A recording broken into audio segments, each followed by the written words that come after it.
আপনার পেছনে যারা সমালোচনা করে তাদেরকে কিভাবে চিনবেন? আপনার প্রশংসায় যখন সামনে এইভাবে ফুলাবে রুটির মতো।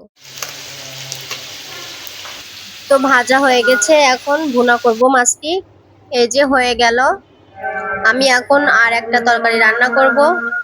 তেল দিয়ে দিলাম প্রথমে কড়াইতে, এবার রান্নাটা বসাই দিয়েছি। সেই দিন মিস করবে যেদিন আমার মতো আর কাউকে পাবে না। সেই দিন আফসোস করবে যে আমারও একটা পাগলি ছিল, যে স্বার্থ ছাড়াই আমাকে ভালোবাসতো। ঠকে যেতে পারি, কিন্তু কাউকে ঠকাইনি। নীরবে ঠকিয়েছো, ভেবেছো আমি বুঝিনি? এখন খাওয়া দাওয়া করব। তো ভাত নিয়ে নিলাম প্লেটে, এবার নিয়ে নিব ডিমের তরকারিটা। তো বন্ধুরা, এই ছিল আজকের ভিডিও। ধন্যবাদ সবাইকে ভিডিওটি সম্পূর্ণ দেখার জন্য। আসসালামু আলাইকুম।